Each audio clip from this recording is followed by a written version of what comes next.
Welcome back to No Nonsense. It's happened. Arsenal have won the Premier League. Mikel Arteta is a Premier League winning manager. We were recording the last episode during the game that I honestly, I didn't think this was going to happen this way. I thought there's no way that Man City are going to do it like this because that's just not Man City, And to be fair to them, they fought till the end, and they even got that late goal, which whatever you want to say about Pep and the way this Man City team is put together, they do have that kind of that fight of champions. To be fair, that they didn't give up, they kept pushing, and it was too little, too late, obviously in the end. But yeah, I mean, it happened. We watched the first half was just ending. I think when we finished this pod, they were 1-0 down. But I thought, no, I mean, it'll be 2-1, 3-1. It'll be close, but it won't be. And yeah, I couldn't believe it. I was watching at home. I was like, what the hell? Arsenal, Premier League champions, 36. It seemed unbelievable. Yeah, literally, it seemed. I don't know. I don't think it's sunk in for a few days after it, even watching all the unbelievable videos of all the fans and stuff. But we've been saying this the last few months. Everyone plays each other twice, but when you play, it makes all the difference. Because I don't know if you saw, City there played Bournemouth in a game where if Bournemouth win, I think they guaranteed Europe with that. So that's a huge game for Bournemouth. If they had played Aston Villa and then Bournemouth, so now they're playing Aston Villa on the last day. Aston Villa just won the Europa League. I saw a video, I don't know if you saw this, of all the Aston Villa players dancing and celebrating in the dressing room. And one of them, I can't remember what player it is, goes right up to the camera and he goes, "We're not sleeping tonight. There's going to be no sleep tonight." It's like, oh my God. If Man City had played them at the weekend, they would have fucking stomped them. Yeah, it is funny. Like, the game's gone so professional that, he's like, "I'm not going to get my 8 hours tonight." Yeah. That's the craziest thing you can think of. I'm not going to get 100% sleep score tonight, baby. It's going to be in the low 80s, probably. It's like, I'm sure you saw, obviously, the stuff with all the Arsenal boys outside the stadium. Yeah, the Arsenal boys at 5 a.m. They were the last ones there, and they seemed grand. So I was thinking this. They did seem grand. I don't know if you saw the clip of Declan Rice getting FaceTimed on the Peter Crouch podcast after it. And he was wide awake and bushy-tailed. He said he got a few hours and he was going to go play golf. Yes. I would say half of them don't drink. We know Declan Rice doesn't drink. So they were probably just up late, happy and celebrating. But they probably weren't on the beer. This is what I mean. Like, the game, like the last time, even in 2004, Ray Parler has made a second career off talking about how much he drank behind Wenger's back. Yeah. Like, they were booze hounds, good old fashioned booze hounds. Whereas now it's like the level is so high and the money that's in it, like they're all just, supreme athletes. And yeah, I'd say they probably don't drink. They probably don't drink during the season at all. I'd say. I don't think you could. I think like the monitoring that they probably do on their bodies and stuff. It would show up in because they know where the vests and stuff. It's like, what, you're running like less than you did yesterday? Yeah, well, yeah, the anniversary, so we went out for 5 pints. It's like 5 pints on a weekday. Yeah. I mean, if it's not in a nutrient dense gel packet, I'd say they're not having it. Yeah, no, genuinely. Like, I think it's a new world that this Arsenal team has gone. Like, from the last time they won it, it's a totally different world in so many ways, but in the ways of the fresh footballer as well. Like, it's which is probably part of it too. The game had moved on to a new kind of more professional level. It's hard once you fall away from levels. It's so much harder to get back up to that. But yeah, I mean, it was it wasn't the kind of unbearable scenes that people thought there would be. People were kind of impressed that, oh, this seems actually quite nice and quite wholesome. Yeah, I mean, it was all so lovely to watch. People get so caught up in the like, oh God, this is going to be awful. Arsenal can't win the league, that you forget they haven't won a league in over 20 years, and like the vast majority of fans, it felt like in every single video, were just overcome with emotion. Again, like we said, people were like, oh my God, they're going to be unbearable. They're going to be like saying this and that. they're honest to God, none of them give a fuck about anyone but each other. They're so overcome. They don't care about trying to get one over on other fans. Yeah, I don't know. I have obviously a problem with this, but it's the kind of the Sky Sports fan people. The overlap debates show that they have on, and like these people are unelected officials, and they represent these clubs. And there was one recently where they're talking about like, why would you rather Man City win the league than Arsenal? And they're like, oh, I hate Arsenal. I hate them with the passion. And there was the Pingus guy who was the Arsenal guy. He was on it as the Arsenal representative, and he was like, I think that's just sad. I think that's why you are where you are, Tottenham. He was on the Tottenham fan. That's what, because you're concerned with other clubs. That's why you are, And the Man United guy came in. He's like, no, it's about football. It's about hating other people. It's about hating other club. And Gary Neville was like, yeah, you know what? I hate Liverpool. I was like, okay, well, you're a fucking Sky Sports commentator. Yeah, well, you're insane, Gary. So you can't. You should be. These are supposedly lunatic fans. You're employed by Sky Sports. Like, well, I hate Liverpool. And it was like, but these people are like, oh, this is what it is. You meant to hate the other team. You meant to, you meant to be happy when they're sad. That's what football is. That's a part of football. That's a legitimate part of the game, kind of thing. Yeah. And it's just like, I don't think it has to be. And I was doubting myself. I was like, I don't think I'm a fan, because I don't. I really like Tottenham going down. Like, everyone knows an unbearable fan from a club. You know what I mean, for most of the big six, anyways. But like, to find it, it would be the funniest thing ever if Tottenham went down. It would be the funniest thing ever if Arsenal did win the league. Like, in what way? Like, I mean, is the person is unbearable? If they were to start crying, would you find that funny? Yeah, literally. Yeah. And like, this is the thing as well. I think like sometimes you see that with other people, or there is a bit of like poking and prodding. I think when it is that very serious, like, you really don't ever, because you just be a bad friend. Yeah, are these people your friends? Like, why are you in a group chat with these people? You know what I mean? If they're not even. I was in a group chat years ago. It's kind of I didn't leave the group chat, but it died a bit. But it was former housemates from college, and like when Arsenal would have one of the many valleys of the last 20 years, someone would pipe up and say something, and no response. And like I said, that group chat just slowly died. But it's like, these people aren't my friends. Like, these are just people I used to know. And maybe a lot of people are stuck in these group chats from college or from an old work or whatever. And it feels rude to leave, or feels like I don't want to be seen as rattled if I leave, But I don't understand this whole kind of, I hate these people so much. And that's okay. It's good to hate. Hatred is good. It's like, no, it's like when you saw the Arsenal fans, it's like it's 22 years of like supporting the club and them being bad. But it's like, this is it. This is what it's all about, coming together as a community in North London, or fans. I mean, I know there's a few Irish people over there at the time.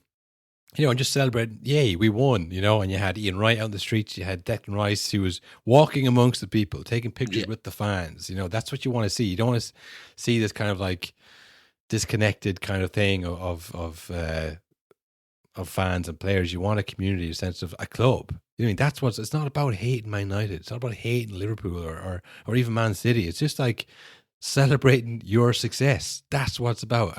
And when you win, it's hard to win. So it's like, oh, this is why it's so good.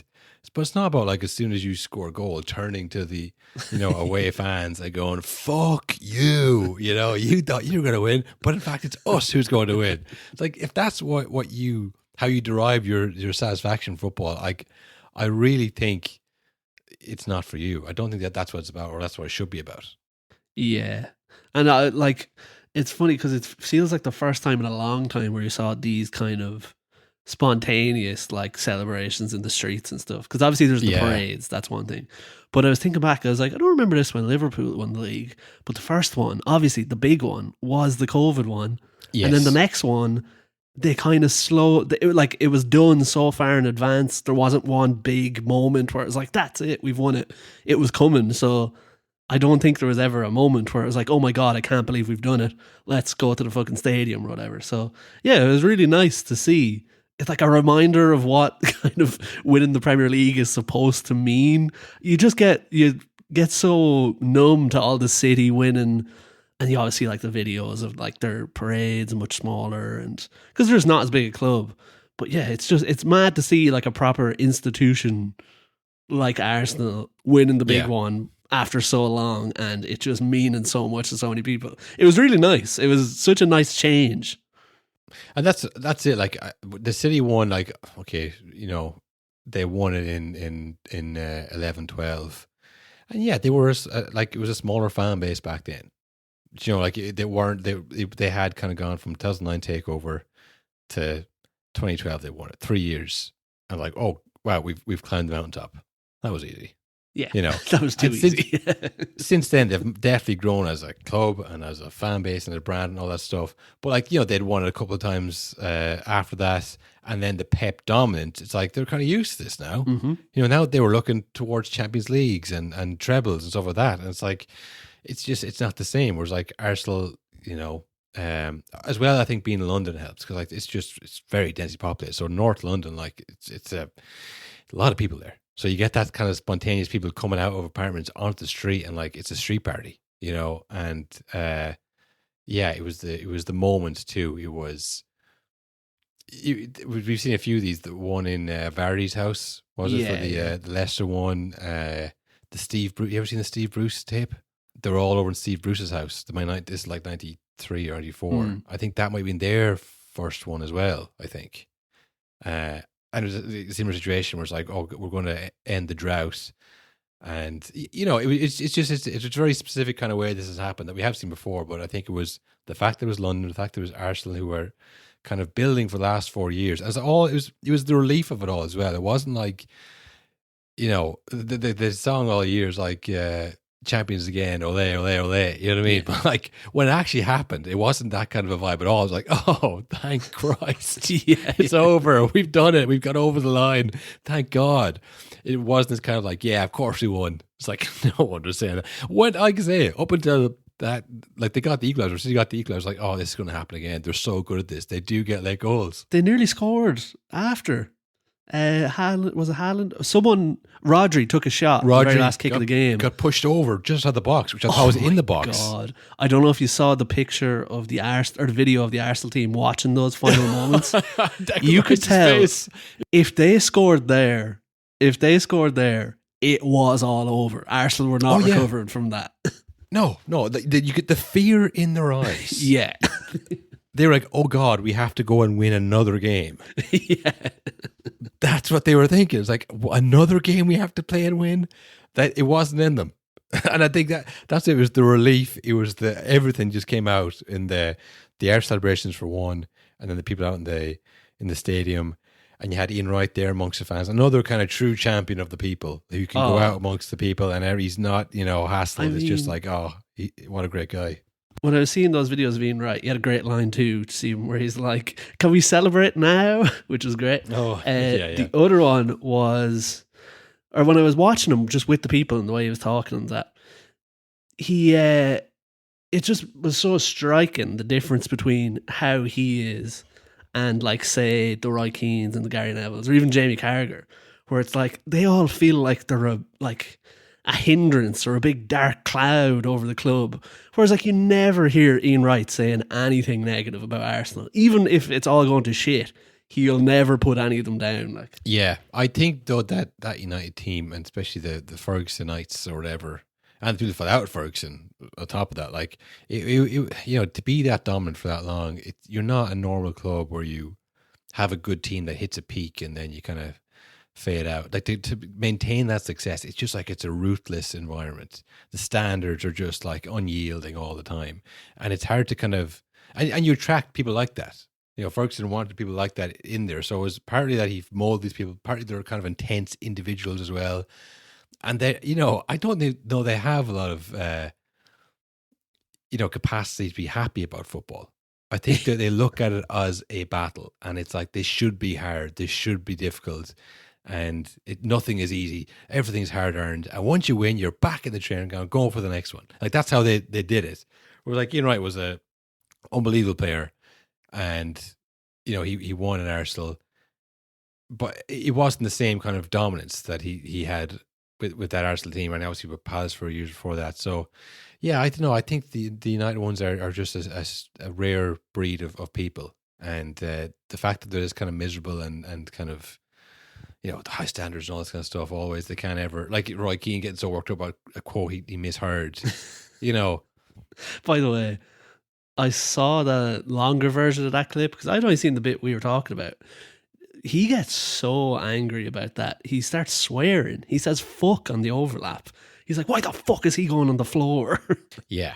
But look, that's you know, the thing. I think Ian Wright, even amongst all pundits and football players, he's a special person as well. He is just, everyone loves Ian Wright, you know. So, yeah, it was great to see him out there and enjoying it. Yeah, no, honestly, I think the ex-fan is going to be unbearable, so we can't have this. I don't know if it's intentionally done, but I think it's completely overblown. Yeah. You know, I think it's just like it's you know, it's really not that important. You know, and it's nice to change it up. You know, if City won this year, like what would they have celebrated? Do you know what I mean? Another win. You know, I don't think they would have been out en masse either, because it's just so they're so used to it. So yeah, no, great to see it. Yeah, well, like a good example is, I don't think we even talked about the FA Cup final, because it's just like, yeah, City won it, of course.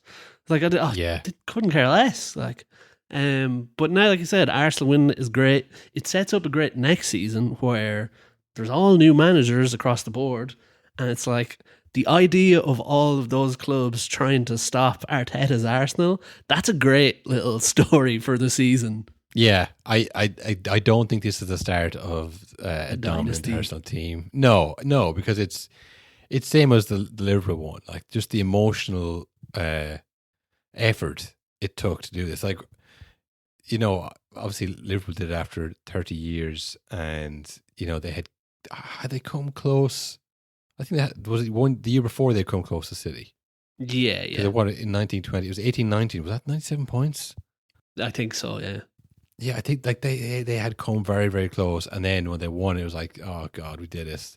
Klopp is the man, you know. And then the next year, 21, City won fairly easily, and yeah, it's just hard to get back to that pitch, you know, unless you're a Jamestown type analytical side, you know, cold hard facts and numbers. Like it's a lot to get back up to that peak, and it's never been the same. Like, you've done it, you've broken the drought. Oh, now do it again. It's like, well, that sounds good. You know, I do think as well. Now, not like, it gets kind of overblown that they're just like a set piece team and nothing else. But I do think something that they're really good at, obviously the corners and set pieces. I do think the PGMOL are going to change the rules in the summer about like blocking the keeper and that kind of thing.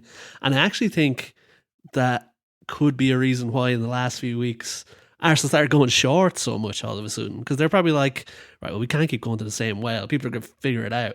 And they kind of got to the short corner thing before everyone else. Yeah, well, you have to, again, it's like, you know, we have to play heavy metal football, what Salah was saying. It's like, well, or you can have two different approaches. You know, you want to change it up if you want to sit back and lead, or, you know, see it out for the last 10 minutes, whatever you want to do. But I think as well, like the players now, like they were, to be fair to Arteta, whatever you might think of him, he created this culture on himself that even when he did stuff like the TikTok hype video, the players were still with him somehow.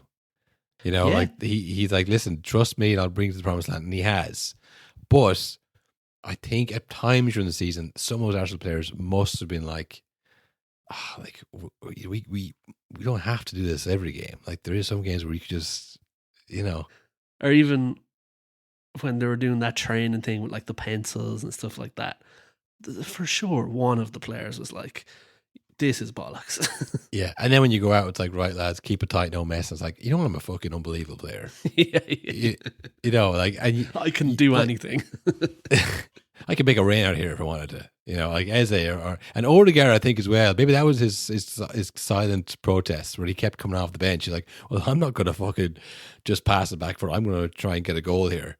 I'm going to try and make something happen. Like, I think maybe the next year now, especially like someone like Saka, who's like had such awful abuse. It's like in a World Cup year, which is so funny for England. Like, it's where they'd won every World Cup that the way they disrespected their players. You know, it's like, is he world class anymore? This attempt to undermine Saka as a player all year. Like he to a certain extent, you go, just the haters. But then like he knows his own numbers well. Like like I could score more. And I get a bit more respect from people here. Like I am a good player. I don't like people saying that I'm just a system player or that I'm not that good or all these kind of PSG, Arsenal combined teams. Like he's not getting a look in. Yeah, you know what I mean? Like he's like, no, he's not better than Doué. People never watch Doué. They only watch Doué in the Champions League once or twice a year. They go, yeah, he's way better than Saka. And like we know they see these things because they kept posting the bottle, the Arsenal bottle. The Arsenal players were posting the bottle. That really bothered them. Again, I think we said at the time when that happened, it's like, well, at first we were like, I think it's a plant from Sky Sports, which the guy himself very adamantly said, I'm not a plant. People are saying I'm a plant. I'm not that. Should we play the clip that guy actually apologising, quote unquote? Listen, first and foremost, congratulations to Arsenal. You've won the league. Well done. And that, it's killing me to say it, but there's no bitterness in me. My bottle prank, some of you have taken it in a really good way, which is what it was about, banter. And I think those of you who've taken it in a negative way need to try and look inside yourselves and understand the word banter. I'm a football fan. I travel all over. I wasn't planted. I wasn't anything. I go home and away. As you've probably seen with these cameras, they're everywhere. I think somebody said drinking Arsenal tears. Remember, they weren't my words. The lid was still on the bottle. I was just messing about with my son. And before you know it, in 3.5 minutes, I've gone viral. And now those images are being used. I think plastic bottles, I daren't drink out of a plastic bottle in case somebody gets a picture of me. In the dressing room, I saw quite a few, but it was a time when we beat him here 2-1. Let me get that in. The bottles were all over the place again. But What a wanker. What a fucking wanker. Yeah.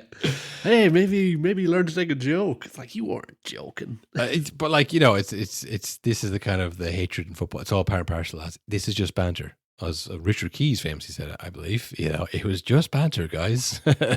I'm just making fun of you. And then when you get back, whoa, why are you taking so seriously, guys? Why? I was just doing a little joke for my son.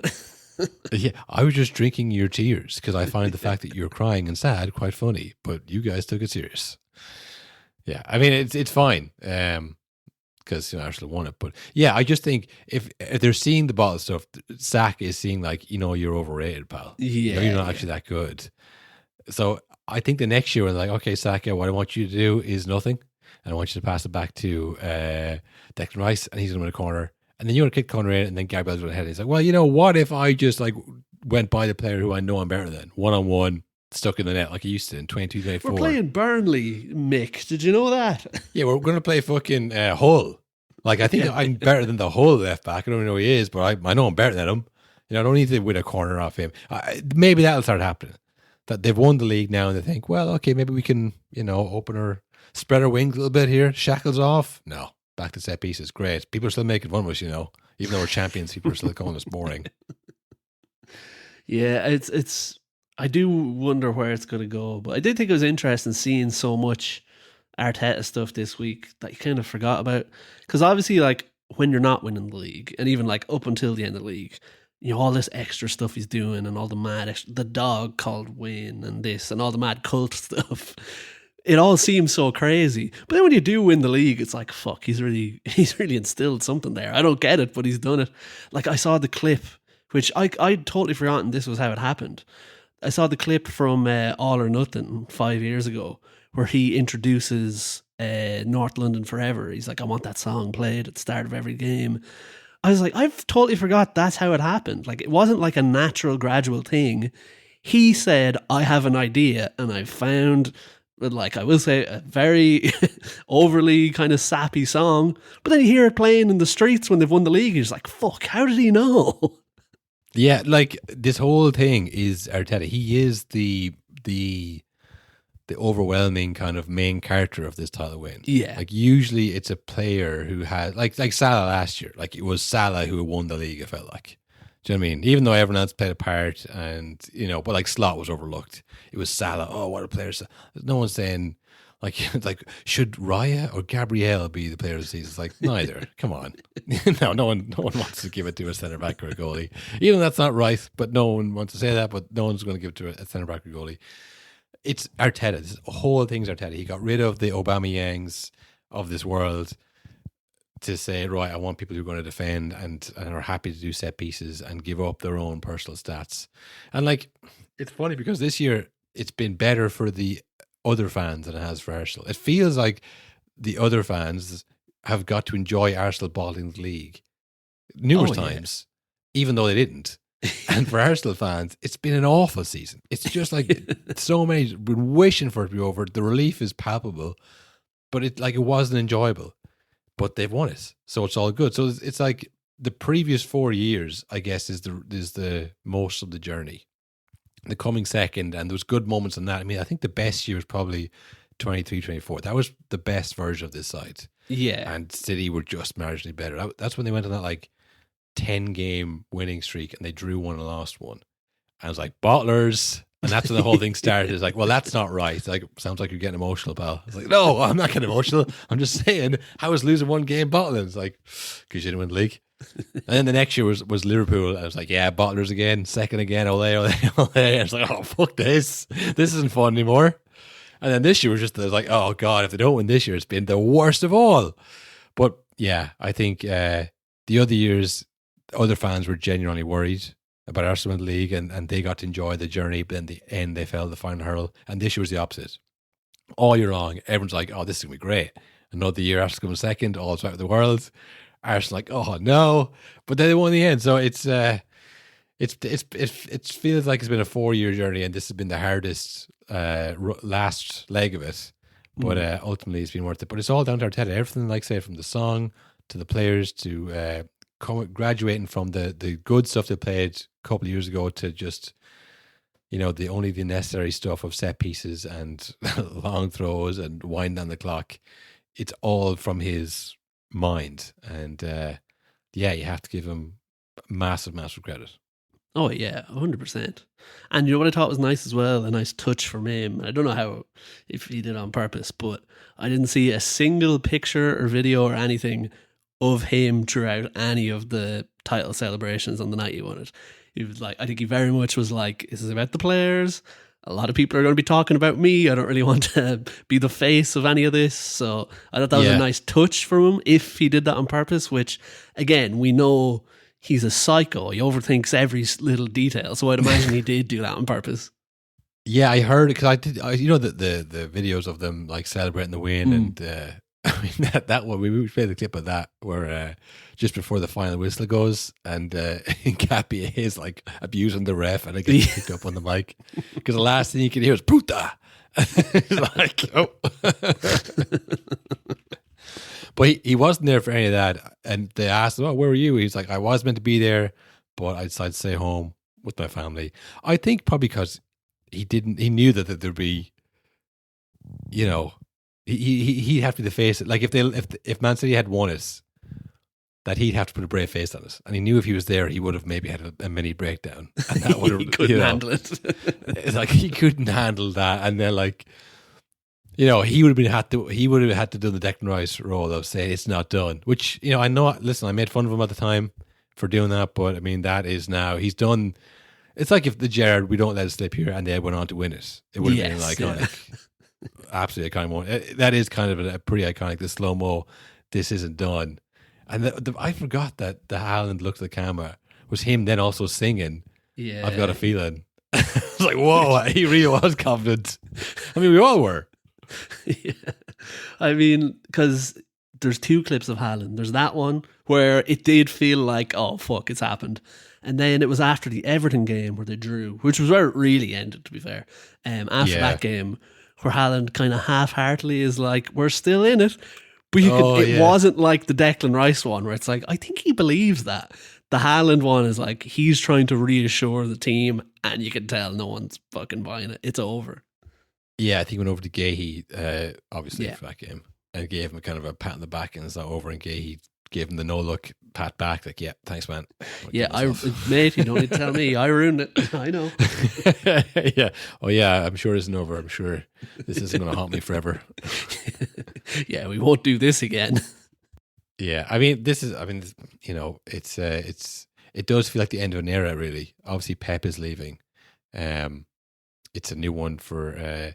I mean, they've been here before. Like a new manager. This could be it. But there is some kind of credence for that as well. Chelsea, obviously Alonso, that's a huge one. Liverpool, again, like that kind of Klopp team now, with Salah leaving, obviously Trent left last year. Van Dijk will probably stick around for another year or so, I think. But it's the end of that team too, so it does feel like we're entering into a new kind of a period now where it looks like maybe it could be Man United, Arsenal again. Now it could be fucking Liverpool, Aston Villa. I've seen a bit of it, and even I was thinking it too, seeing all the Arsenal celebrations, like, this is nice. But I just got a pang, and I thought, it's been a long time since Man United won the league now, and I was like, oh no, it's been the longest time of all the big teams now. Yeah, well, that's it. And this is it. Like when City win it, it kind of numbs the whole thing. It's like, another not real season, But this, and it happened, I think, when Liverpool won the league as well. Because I remember being like anti-Arteta at the start. I was like, this isn't good enough. Because I think when Wenger, at the worst years Wenger, I think he finished 6th. And then Emery came in, that was a disaster. And then there was like 2 8th place finishes for Arteta. I was like, this guy's just like, just dresses well. That's all he's got. It's just that he worked with Pep. I was saying that on the pod. I'm sure you can find a clip. I was fucking so wrong. Like I was like, the Klopp thing, doubters to believers. I was a doubter to believer, back to a doubter, all the way up until the final whistle of the Bournemouth Man City game.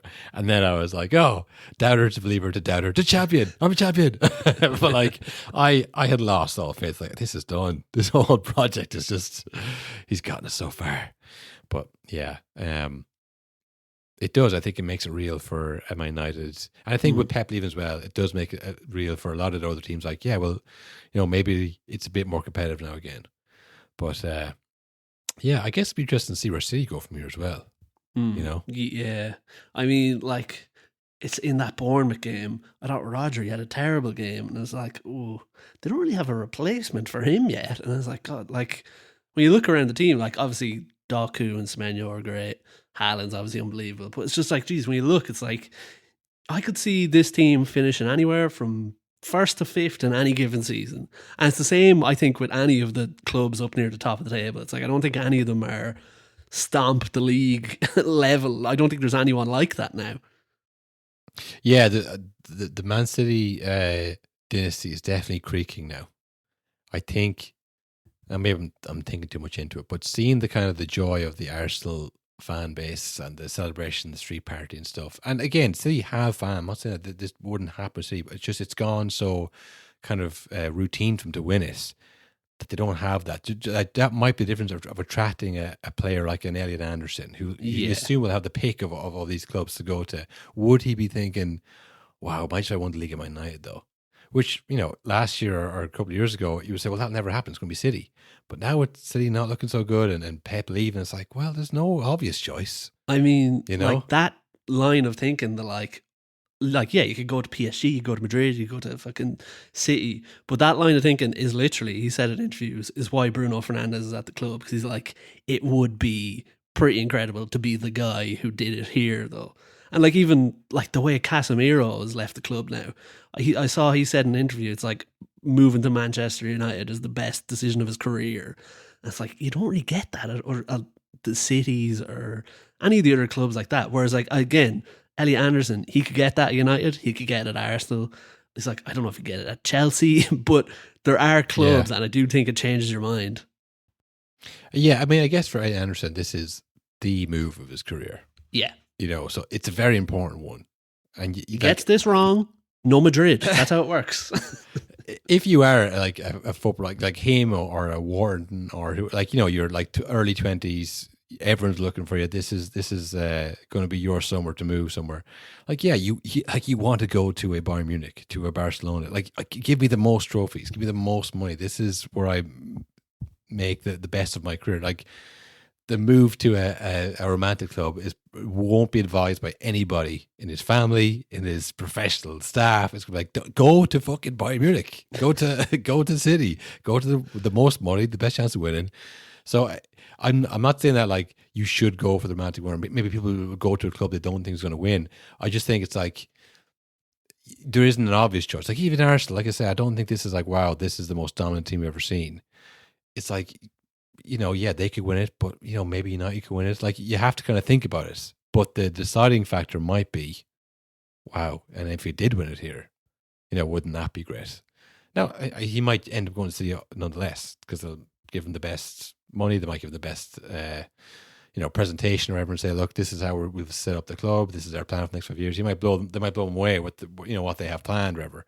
But I do think seeing those Arsenal celebrations might make a couple of prospective players think twice. Like, wow, wouldn't that be great to go to a club like that? The way, like, not that he's gotten like the absolute best out of the players, like if you watch them, but I mean, like, again, any player watching Gyökeres over the last few weeks, the way the crowd reacted for him holding up the ball is like, fuck. I think any player would be like, I want a bit of that. When I do that, I just get whistled at my club.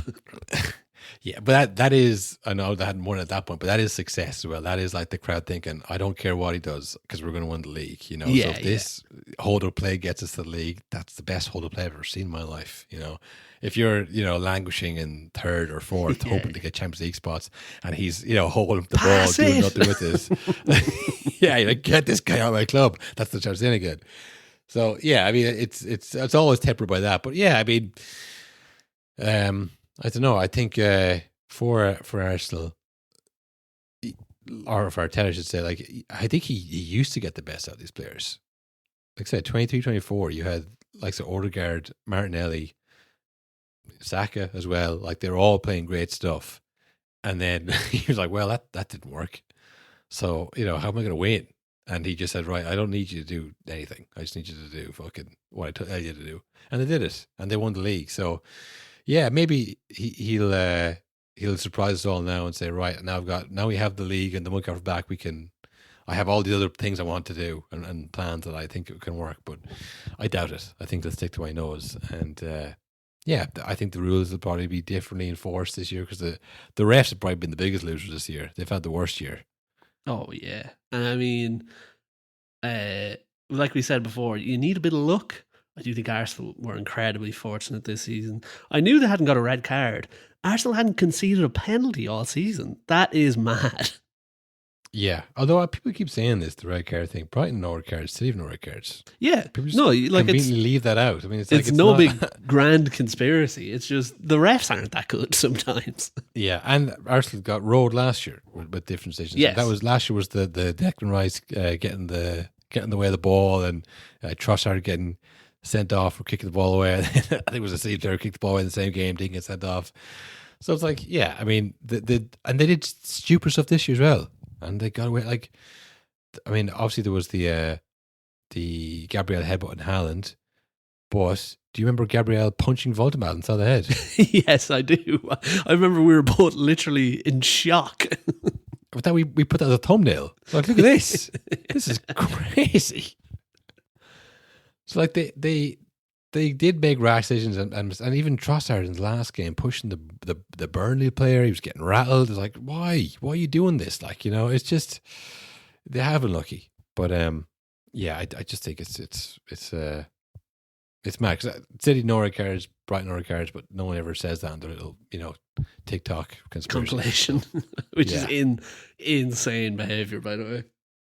Again, I don't believe they're genuine people. I think they're just like jumping on, like, this will get some traction online. So I'll just say stuff here and see if I can rage bait people. It's getting old, Will. I mean, I might just, I'm close to, like, you know what? I'm off it. I'm off it now for the next while. Social media. My screen time is way too high. I know brain rot or screen rot. I feel it rotting my brain. I don't know about you now as well, but like sometimes I'll see stuff that like used to like be like, wow, I can't believe it. Like, say a shocking decision in a match, something like that. The second that pops up as a reel, I'm skipping it. I don't care anymore. I've seen them all. Yeah, it surprises me how the stuff I skip sometimes. Yeah. I'm skipping stuff that I even think like I probably would enjoy that, but I can't. I have no more room in my brain for more stuff. Yeah, because I am kind of on autopilot when I'm on reels or whatever. So like I'm kind of just watching from afar, as my hand like scrolls by stuff Yeah, that yeah, I yeah. want or don't want. And sometimes like, oh, maybe. And then like, I'll just like It's already skip gone. by. I'm like, I guess not then. I guess I don't. I guess I'm surprised, but I don't want to watch that. I don't. That's So the whole the Mr. Beast thing. Like, we have to do like the big loud hook at the start of the video. It's because like you have to literally interrupt the viewer's brain. Yeah, I think I've got so good at going past it. I'll be thinking about the hook when I'm looking at the next video. Like, maybe that was it. It's not. I will go back sometimes. Yeah. You know what? I will give it a chance. Sometimes I go, well, maybe I'll go back a couple of reels because that one looked interesting. Yeah, no, that is good. So that's what I mean. My brain's rotting. I don't have control of my own brain anymore. It's just like the phone's in charge now. The phone's in charge. I'm looking from afar. My thumb is doing something different. I'm like, this isn't good. I shouldn't feel this detached from stuff that I'm looking at. So yeah, after the season is done now, I think it's going to be time for a nice long break. Uninstall the app, and I need to just reset the whole thing because it's hours of my life wasted watching fucking reels. Yeah, and like I was thinking this as well. I saw a great one. Speaking of, it was just a guy, and he was like, "I just want to say thank you so much, Arsenal. You've given me such joy. Hate watching over the years, but all good things must come to an end." But like I was thinking, it is kind of like, what can you really say about Arsenal or Arteta? Or it'll come back, when they hit a bad spell or when Arteta inevitably fizzles out, like every manager. But it's just you can't really say anything for like quite a long time now. So that's a big chunk of the football content economy just is over now, which is great. Yeah, because that's it. When you're, not that you are one of these kind of insufferable fans, but if you were one of these insufferable Man United fans having a go at one of our Liverpool chums, he'd say, "Oh, when was that time you won the league?" Yes, exactly. I was like, got me. They won 2 leagues in the last time we won the league. Like that. It's just the ultimate kind of trump cards. Like, we're Arsenal won the league this year. They won the league 4. Even Chelsea, I mean, was it 16, 17? It's not that long now. Yeah. They won a Champions League as well. And they got the when you win Champions League or league in the last 5 years, you're good. You can't really talk to that club, if your club hasn't, unless you're I don't know, non-Big Six. But even then, it's like, I don't know. No one knows anything. It's just it's once you won the league, it's you can't really say they're bottlers. It's like, well, they've won the league, so I mean, it's just a bad season now. Yeah. Before they're mentally weak, but the mentally weak is great because you don't have to know anything about like what's going on in the club. You say, I can just tell. You can tell by the way they walk down the pitch. It's like when you're watching penalties, he goes, "Oh, he looks nervous." Yeah. And you're like, you say it every time. Top corner. yeah. He's absolutely puts top corner, and you're like, right, well, it's a shot. It's a shot at nothing. It's like, I can say what I want because I'm not an expert. Don't like that run up. Yeah. Oh, from the run up, he seemed nervous after he missed it. That's what it's like saying if the team is mentally weak. I just don't have it mentally. Like, they're just bottlers. You know what I mean? They'll win nothing this year. It's like, right. And I guess they have the Champions League to look forward to now, which is really now a shot to nothing because it's like, well, no one expected to win that. They're league champions yet still underdogs. And it's like, it's the chance at a double or you've still won the league. So no one can say anything still. Whereas if they'd lost the league somehow, I know they're the Champions League is until after next couple of games. But say Man City come back and then Arsenal lost to Palace and then City won it, and then you have to try and beat the greatest team of all time to save your season. I mean, there's absolutely zero chance that that's going to happen. Yeah, I like the Champions League is such an interesting one because, much like Ireland, I can see a situation where Arsenal score way too early. And then it's a very stressful, cagey 80 minutes where they're holding on for dear life. They've got to just be in that game up until the last 20 minutes and kind of not really worrying about it. Just being like, we won the league. We'll just give it a go for most of today. And then until, oh my God, we might win. They need to surprise themselves nearly. Yeah. Yeah, you're waiting for the PSG goal to come, and then Arsenal got the goal. It's like, whoa, okay, well now we could do it, you know. But they need to score, and the camera needs to pan to like rapidly around all the PSG player faces, and they look really shocked. Then you know this might happen. yeah, I mean, it could be perfect. PSG are thinking we're going to beat Arsenal easily. Now they see Arsenal win the league, and they go, oh, well, like, you know, they're not even going to be tuned in now. They've already switched off for the season. It's over. And that's how you catch them on the hop, because PSG win the game thinking, oh yeah, we'll score eventually. Don't worry about that. You know, we're better than them, and they will be, but they'll miss their chances because they're not 100% tuned themselves, and that's when Arsenal get them a set piece or on the counter or something. And yeah, they're in a good position, is what I'm saying, Arsenal. But you know, it won't be easy. But yeah, I mean, we should be talking about the actual current European champions, champions of Europe. Once again, Aston Villa.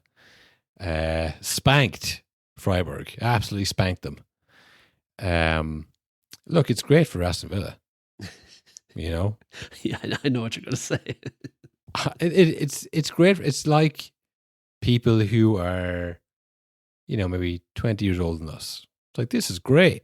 You know, we can all buy a house. Yeah, we can get a college degree. We're going to make a lot of money, have a nice car.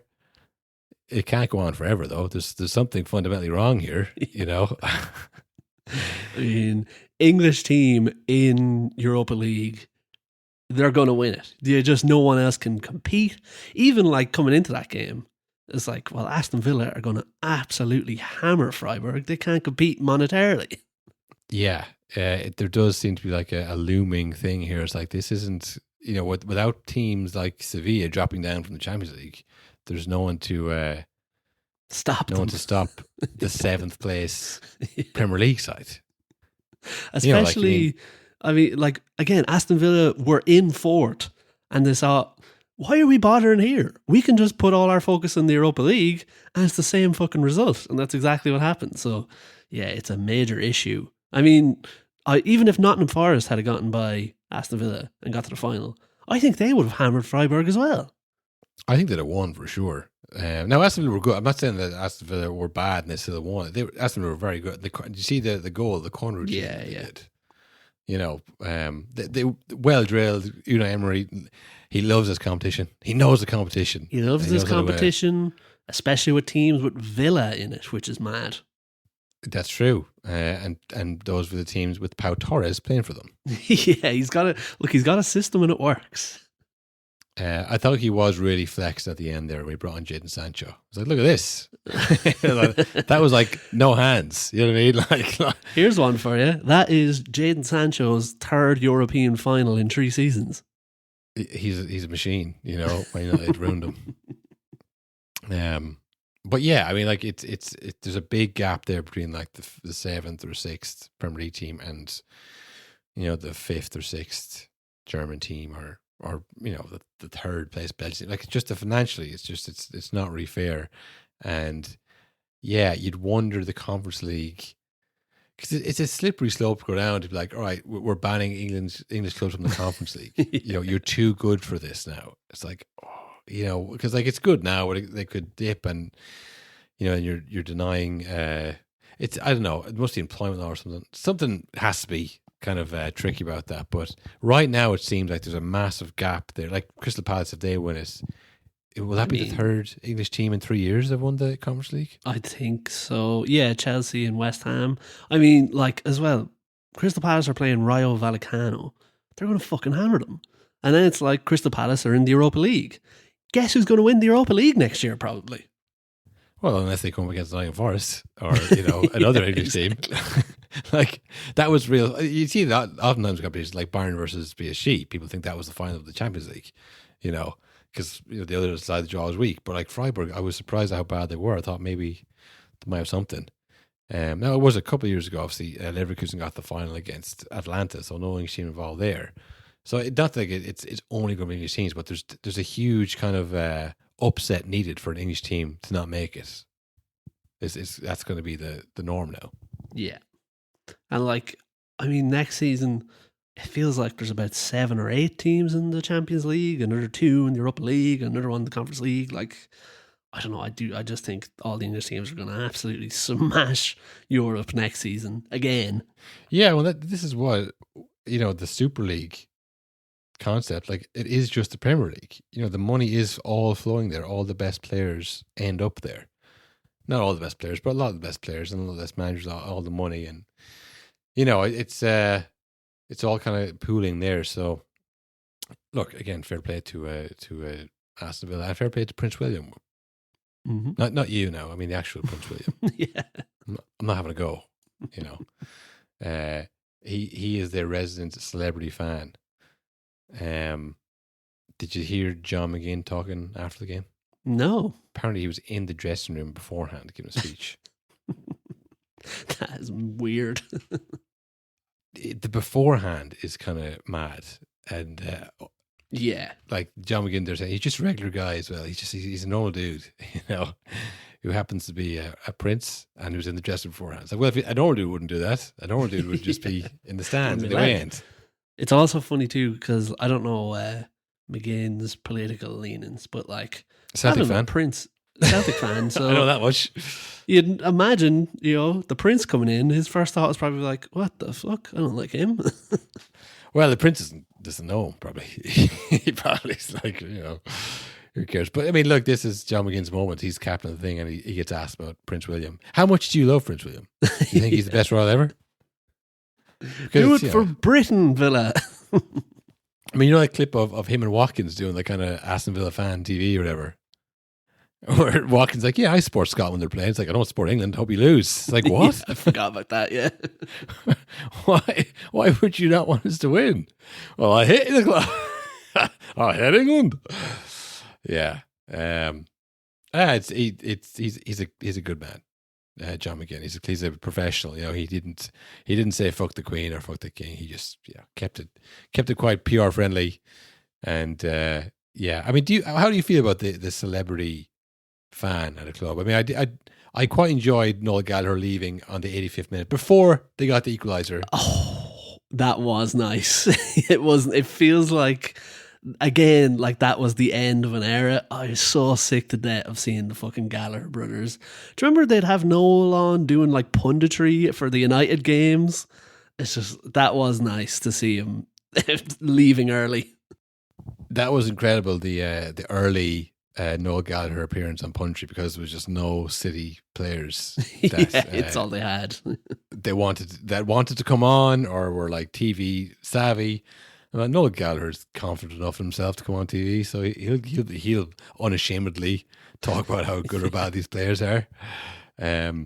But yeah, I mean, seeing him in the stand all the time, and I think it was Rooney who pointed it out. I was like, I don't remember seeing him there when they were shite.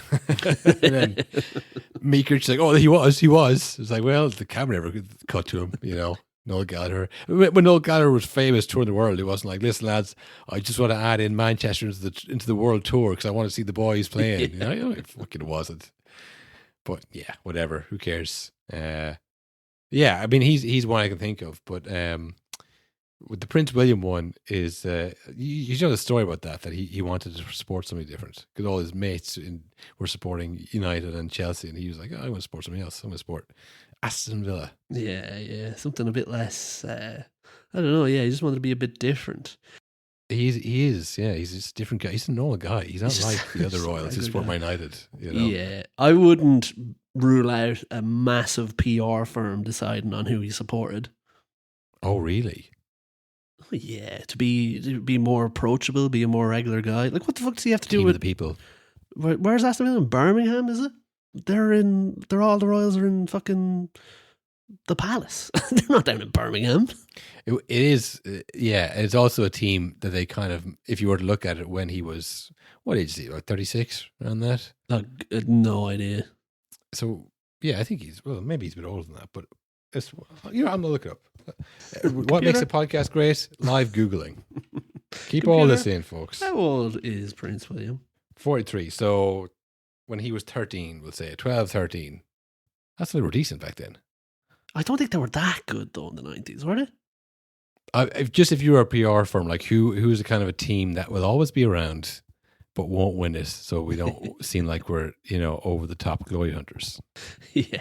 Would you pick Aston Villa? This story's going nowhere because I don't know the full story. Yeah, it was Aston Villa's nice, and fair play to them. Champions of Europe, you'll never sing that and all that. But yeah, what else was there? Neymar is back, 4th World Cup, but it feels kind of like a pity World Cup. There, I said it, okay? And I love Neymar. Neymar is the man, okay? Prime Neymar, unbelievable. You can compare him with goals and assists and trophies and all that shit, but if you watch that man play football, it was magic. It was something absolutely magic because you knew he was against the best defenders in the world and he was just playing like he was out in the street. It was just, there's a lot of nostalgia these days about how the game used to be. And, maybe it was never what people thought it used to be, but Neymar was what people think it used to be. The way he played football. Not everyone else did it or could do it, but the way he played was unbelievable. But at 33, semi-retired, back in Brazil. Every time I see him, maybe not in the best shape. I don't want to say overweight, but I'm just thinking, does it even look like he's ready for this World Cup? Yeah, I always see him on like those weird stake casino online slot streams more so than any football highlights over the last few years. Yeah, I don't see him like, all right, let's give it 18 months. Yeah, make this World Cup. I'm going to get back in shape. Because even if you were like vainly posting workout videos of you like, look at me back in the gym, rise and grind. Like, all right, well at least he's doing it. But it's like I say, he's on streams. He's on like, Brazilian streams on Kick or whatever, gambling. And then he's like, I hope make the World Cup team. It's like, well, why the fuck would you make the World Cup team? You know what? How could you possibly make the World Cup team? And then we find out, because we're going to drop you out, Pedro. That's how. We're going to drop you out, Pedro. And you know what? The people of Brazil, they're not going to be too upset about it by the looks of things, because that was what was really so shocking. All this unbelievable footage of people weeping in the streets because Neymar is going to one last World Cup. It just feels like, again, he's going as kind of almost like the mascot nearly, which is incredibly insulting to say about a player, but that's what it felt like in all those squad announcement videos. Yeah, I saw lots of them, obviously. My favourite one is the 4 Brazilian kick streamers. I can understand a word the Portuguese are saying, but like every player you that get comes the vibe. out, they get, you can tell if it's like, because there's a few like perfecto, or whatever. And then there's like, Gabriel Martinelli, and there's like a few looks and like snide comments in Portuguese. And it's like, all right, they're not a fan of that guy. And then Igor Thiago came out, and they all kind of went, well, I don't know. I think I shrugged their shoulders and look at me, But then, they had an opinion on everybody, and then Neymar came out, and they're like, yes. It's like, okay. I mean, they obviously, watch football, like football, but they don't seem to care that this Neymar guy, is going. And he mightn't, like the ones I'm seeing, like potential starting 11s, like Neymar starting like in a number 10. I'm like, this would be an all-time roll of Matt years if he was to start number 10 for Brazil and they would actually win something. I mean, and like, I don't know, like Ancelotti is the manager. I don't think he's the type of guy who's going to be like, listen, this is all about Neymar. He's like, Ancelotti's thinking I want to win the fucking World Cup. Well, you know what? He's always been good at like managing the team, managing the squad. And if he's in tune with like Neymar's important to this team, like if they feel like they have Neymar, they feel like they have a chance, that's more important than, the link-up play that João Pedro offers.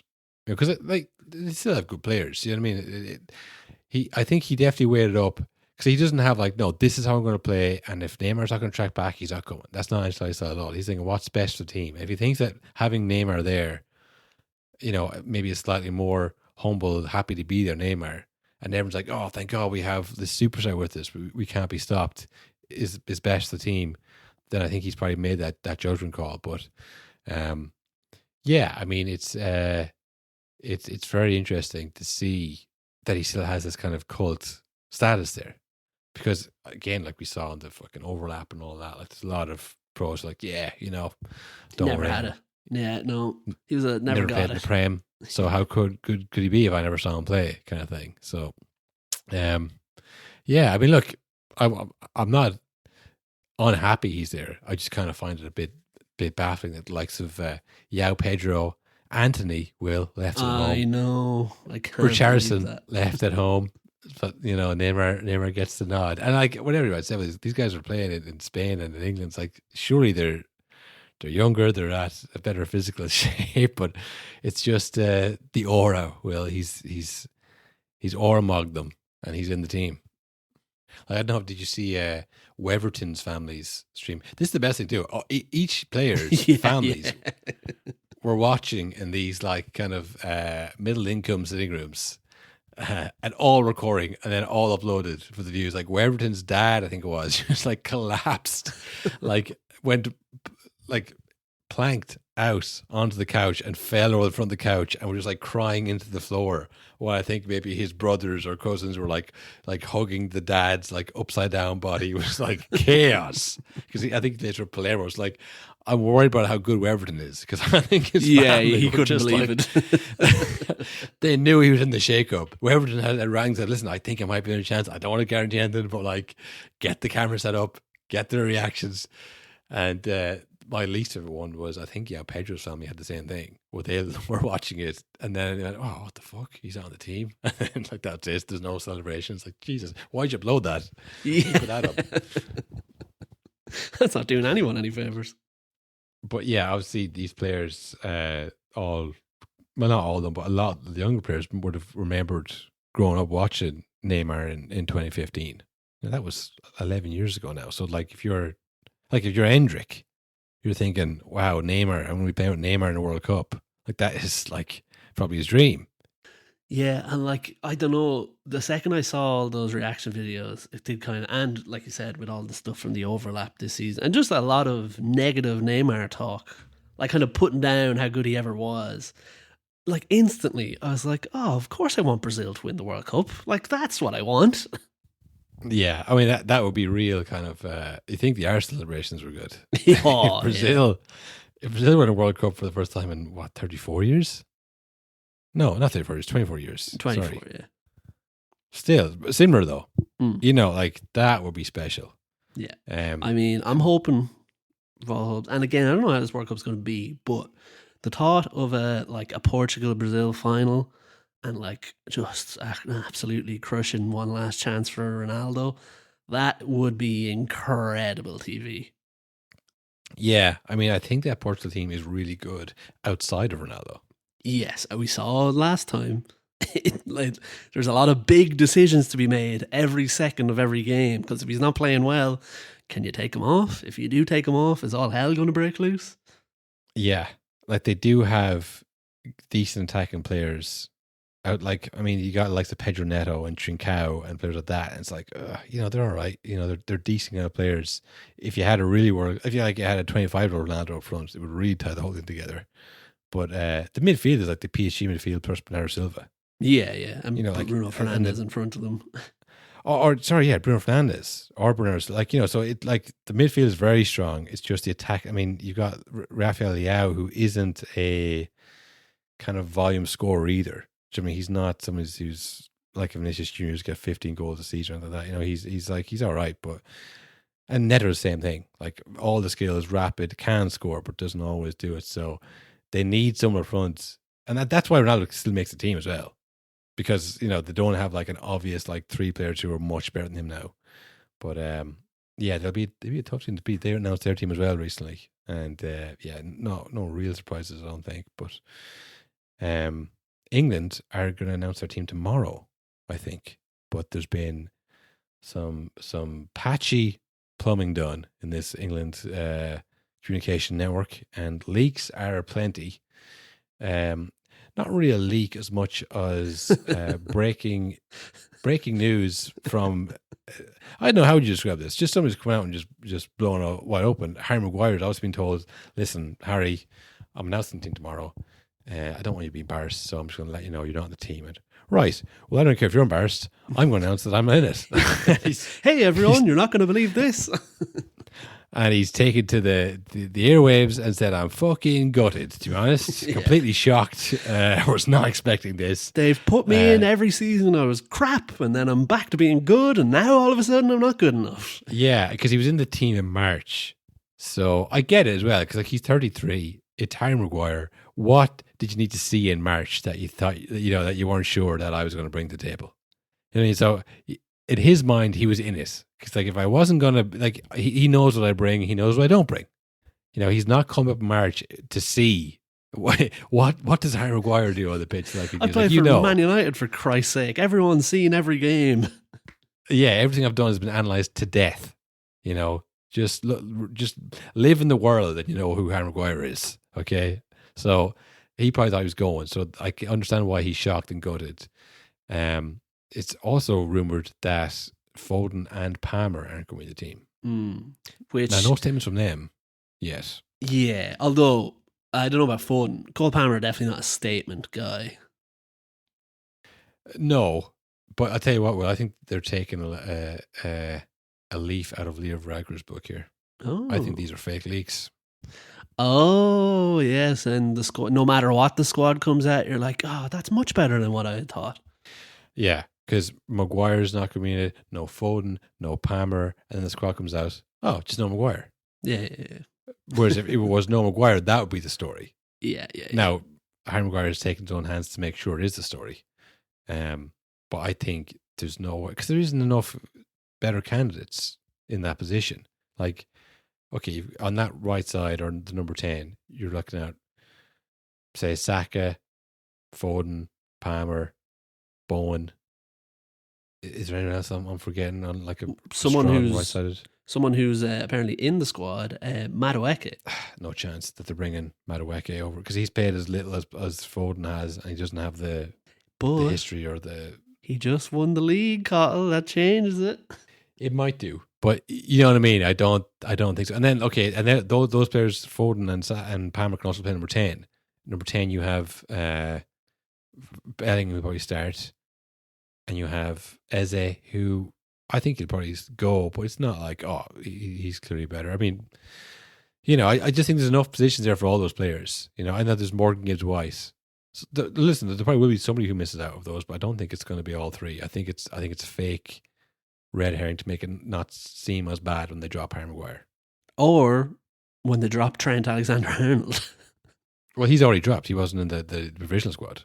Yeah. Oh, yeah, that's true. But, I don't know. It does feel like this is a classic England move. I didn't expect it from Tuchel of just you're overcomplicating it. You're like, I don't know if I get enough out of Cole Palmer. It's like, just bring the best players and play them when you think they might score a goal. It's every England manager makes it so difficult. To be honest, I think the more classic English thing would be to not bring Elliot Anderson and to bring Jordan Henderson. He doesn't play for big clubs, so how good can he be? Yeah.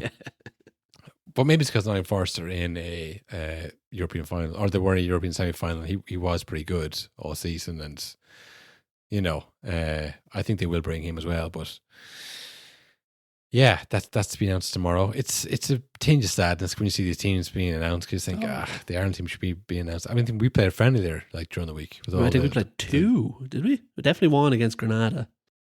I think we went 5-0. Pretty impressive. Yeah. If you ask me. Yeah, but look, 5 goals. When's the last time you saw Ireland win 5-0? Well, we win games now. I think we need to get used to Ireland winning games. That's just a thing that happens. Okay, we're basically Man City now. Okay, just no parades, no celebrations. We win all the time. But yeah, there's a few more squads to be announced over the next few days as well now, because obviously it's just the leagues are kind of winding down. Inter Milan won, Barcelona won, Arsenal won, Bayern won. So it's all kind of wrapped up now, I think, before the last day. So, a bit more of teams being announced, and of course of the Champions League come up as well. So that's all to look forward to. What is the schedule, Will? So this Sunday is the final game week of the Premier League. All the games on at once, and then the Conference League is on Wednesday, I think, and then I think it's Saturday is the Champions League final, and then that's that. I will say when the game started, I wasn't watching it, the Aston Villa game, and so I got a notification. It was like 10 minutes in or 11 minutes in or whatever it was. I was like, oh yeah, I forgot they fucking did this to the Europa League guys. They just said, here, Wednesday nights, like I know you haven't got to play them all year, but here's your Wednesday night. It's like, why can't we do a weekend when all our fans can be off work? No. Well, if We we can all could go play to Istanbul Wednesday, on Wednesday. you know, if we could play Wednesday this week, couldn't we play Wednesday every week for the Europa League? No. Couldn't do that. You play Thursday and No. then Saturday morning. This is a barely viable financial competition as it is, you know. So you'll do Thursday, and you can get the final on Wednesday as a treat. And Conference League, same thing. Wednesday nights, your one Wednesday night of the year. However, for the Europa League, it's like it's extra cruel for the finalists, because like if you win, you get to Wednesday nights next week. But you lost, you're back to Thursdays. But wasn't that Wednesday night good? Wouldn't it have been cool if you could get to do it on Wednesday night? It is also. It's funny that like it's worked out well that like Aston Villa, now I suppose the 5th place, 6th place team that's coming in the final, they're not going to be going for the league title. But again, if Man City had won that game, it's like, right, you've just won the Europa League, you're all celebrating all night, no training for the next 2 days or whatever.